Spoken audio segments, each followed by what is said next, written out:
자, 이번에는 사복음서 한눈에 보기예요. 사복음서 한눈에 보기. 우리 마태, 마가, 누가, 요한이 있는데요. 이 마태복음은 수신자, 마태가 기록했지만 누구를 대상으로 기록했냐? 1차 대상이에요. 물론 하나님의 말씀이어서 이 말씀을 접하고 있는 하나님의 백성 모두에게 모두가 다 수신자가 되지만 결론적으로는요. 1차적인 수신자는 유대인이었어요. 유대인.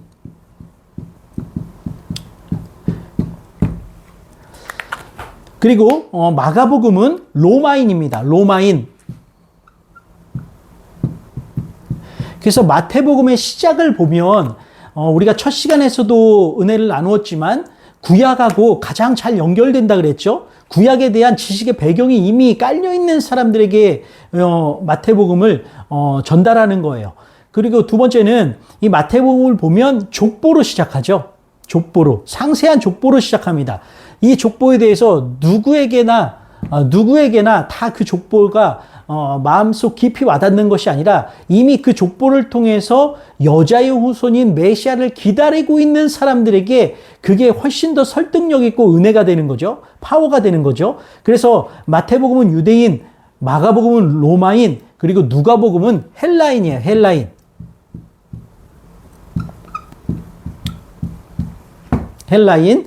그리고 요한복음은 모든 대상입니다. 모든 대상에 이게 열려있는 책이었어요. 순자가. 그리고 중요한 것은요. 강조점이에요. 마태복음을 통해서 아까 얘기했죠. 한 분이신 예수 그리스도 한 복음을 이야기하는데 각자의 관점에서 그것을 기록하게 하셨고 그리고 그들이 깨닫고 또 하나님께서 계시해 주신 예수님의 모습이 각각 다르다고요. 그래서 강조점이 있어요. 강조점. 먼저 마태복음은요. 바로 왕이신 예수님. 그래서 왕국, 그리스도의 하나님의 왕국과 왕이신 예수 그리스도를 강조하고 있습니다. 자, 그 다음에요. 마가복음은요. 마가복음은 능력과 섬김이에요. 능력과 섬김. 그래서 능력과 섬김을 강조하면서 예수님의 종되신 예수 그리스도를 강조하고 있어요. 마가복음에 나타난 예수님의 특징이에요. 삼위일체 본체이신 제2의 위격이신 하나님께서 자신을 하나님과 동등됨으로 여기지 아니하고 빌립보서의 말씀이죠. 이 땅에 사람의 모양으로 나타나셔서 죽기까지 복종하셨으니 그 말씀에 대해서 특별히 예수님의 모습을 강조한 것이 바로 마가복음 종입니다. 마태복음 왕이에요. 하나님 나라의 왕국에 대해서 말씀하고 계세요. 자, 더 구체적인 설명은 전체적인 우리 한눈 보기를 먼저 설명한 다음에 말씀을 드릴게요. 개괄적으로 말씀드리고 그 다음에 집약적으로 좀 더 말씀을 드릴게요. 자, 그 다음에 누가복음의 강조점은 인성이에요. 그래서 누가복음을 보면 인자가 이렇게 말씀하고 계시지 않습니까? 예수님의 인성을 나타내요. 인성을 강조하고 있습니다. 완전하신 하나님과 동시에 완전하신 사람으로 이 땅에 오신 예수 그리스도를 말씀하고 계세요. 마지막으로 요한복음은요. 모든 사람을 대상으로 해서 신성을 강조합니다. 신성. 예수님의 신성. 하나님의 아들로서 하나님의 아들이신 예수 그리스도. 자, 그래서 아까 우리가 사복음서 우리가 첫 시간에 우리가 은혜 나눴듯이 이렇게 하나의 복음, 하나의 예수 그리스도를 각각의 관점에서 이야기함으로 말미암아 우리에게는 훨씬 더 풍성한 하나님의 은혜, 그것을 하나님께서 이 말씀 내 복음서를 통해서 우리에게 주셨다는 것을 알 수 있죠. 그래서 마태는 뭐라고요? 마태는 왕이신 예수 그리스도, 마가는 종이신 예수 그리스도, 누가는 사람으로 오신 예수 그리스도, 요한은 하나님의 아들로서 예수 그리스도입니다. 자, 그래서 우리가 신앙생활 할 때 예수님에 대해서 이렇게 한쪽으로 치우치거나 편협되거나 극단적인 신앙을 가지면 안 돼요. 바로 예수 그리스도는 이렇게 왕 되시고 종 되시고 사람 되시고 하나님의 아들 되신다. 이 모든 하나님의 예수 그리스도의 사역과 그 존재하심을 믿어야 우리가 하나님의 온전한 진리 위에 서게 되는 것입니다. 자, 그래서 이 신앙, 이 복합적인 신앙이 흔들리고 벗어난 것을 바로 우리는 이단이라고 하죠. 자, 계속해서요. 우리 나가도록 하겠습니다. 그럼 좀 더 구체적으로 볼게요. 마태복음은 예수는 왕이시다예요. 예수는 왕이시다. 마태복음의 주제는 예수는 왕이시다예요.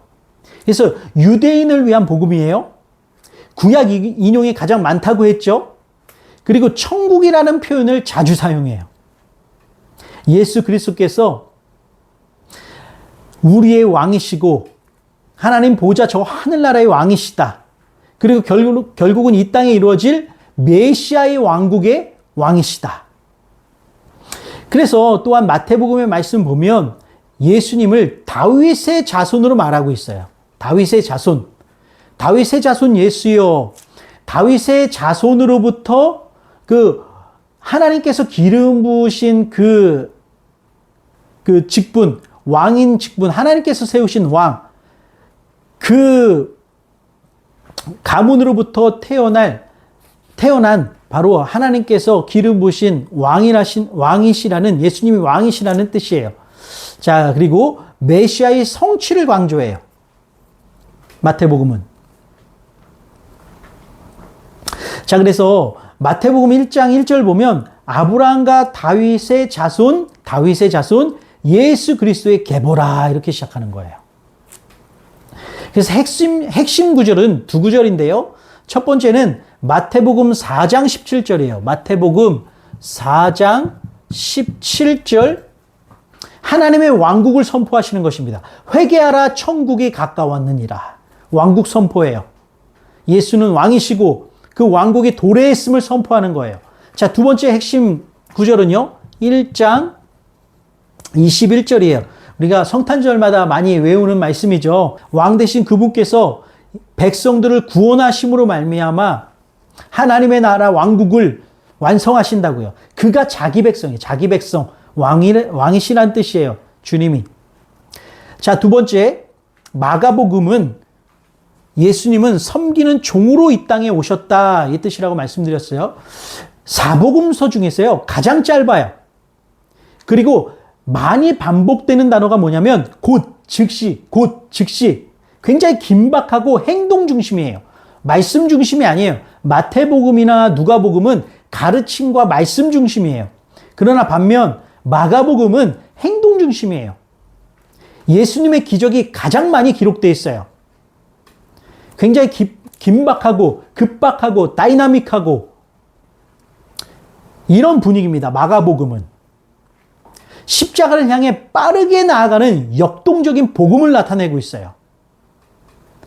이 마가복음을 통해서 우리가 하나님의 심정을 느낄 수 있는 것은 우리가 은혜를 나눴지만 하나님의 그 긍휼하심, 죄로 말미암아 파산되고 고통받는 영혼들을 향해 달려오셔서 그들을 구원하고자 하는 하나님의 열심, 그 사랑을 볼 수 있어요.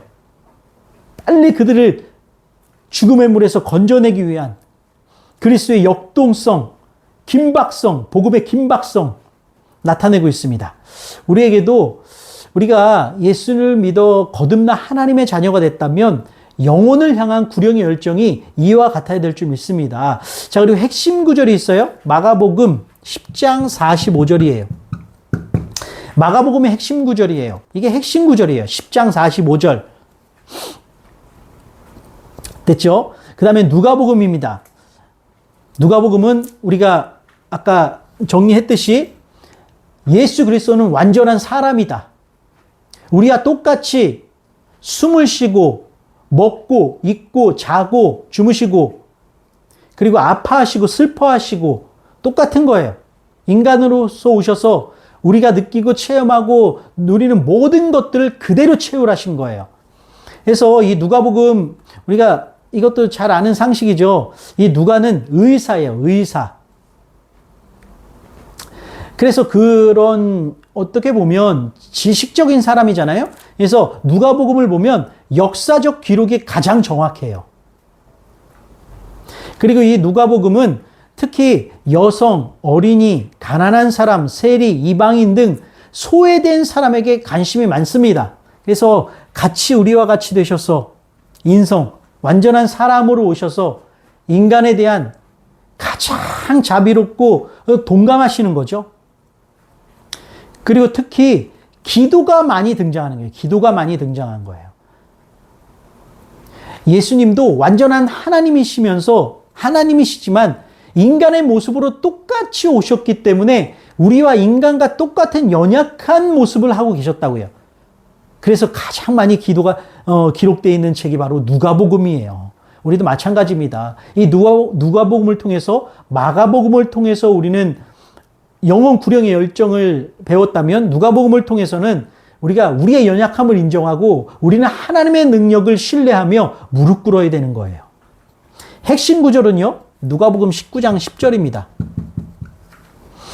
이것이 바로 핵심 구절입니다. 자, 그리고 마지막 요한복음입니다. 요한복음은 예수는 하나님의 아들이시다. 이거죠. 신성을 강조하는 거예요. 그래서 우리가 이거 주일날 은혜 나눴죠. 요한복음에 가장 많이 등장하는 나중에 우리 요한복음 구체적으로 할 때 그때도 배우겠지만 요한복음은 777이에요. 777. 이 공식만 외우면 요한복음은 그냥 다 꿰뚫어요. 777. 그 중에 요한복음에 등장하는 말 중에 위대한 말이 있다 그랬어요. I am, 나는 나다. 이것은 어디에 나온다 그랬어요? 출애굽기, 여호와 하나님, 나는 스스로 계신 자다. I am who I am, 그거예요 바로. 예수님이 이 땅에 오셔서 나는 생명의 떡이다. 나는 세상의 빛이다. 나는 선한 목자다. 이렇게 할 때 나는이라는 말은 바로 그거예요. 나는 스스로 계신 자다. I am who I am. 그 말하고 동일한 무게입니다. 나는 길이요 진리요 생명이다. 나는 참 포도나무다. 나는 하나님이란 뜻이에요. 핵심 구절은요. 요한복음 1장 1절입니다. 1장 1절. 요한복음 1장 1절. 자, 우리 사복음서에서 한눈에 보기에서 하나 더 정리하고 넘어가면 조금만 더 확장해서 우리 이해를 해보면요. 에스겔과 요한계시록 보면 네 생물이 나와요. 그 네 생물의 특징이 바로 이 사복음서의 특징을 그대로 담고 있습니다. 뭐가 나오냐면 사자가 나와요. 사자는 왕을 가리킵니다. 왕을 의미하는 거예요. 영적으로. 자, 그 다음에 황소가 나와요. 송아지. 그것은 바로 종이신 예수 그리스도를 나타내는 거예요. 그리고 사람이 나와요. 사람은 아까 말씀드렸듯이 인자로 오신 예수 그리스도. 마지막 독수리입니다. 독수리. 독수리는 바로 하늘의 신성을 나타내거든요. 하늘에서 오신 하나님 뜻하는 거예요. 하늘의 제왕. 독수리는 하늘에서 오신 예수 그리스도를 나타냅니다. 자, 그래서 우리 사복음서를 이제 공부하는 데 있어서 핵심은 바로 이거예요. 사복음서는 서로 다른 예수님을 말하는 것이 아니라 한 분 예수 그리스도를 네 가지 관점에서 이야기하고 있다. 그래서 이 네 가지 시선이 모여서 예수 그리스도를 더욱더 온전하게 그리고 풍성하게 이해하게 우리를 도와준다. 그래서 이것은 하나님의 지혜요, 우리를 배려한 하나님의 선물입니다. 그리고 하나님의 능력이에요. 자, 오늘 사복음서 두 번째 시간 여기까지 하겠습니다.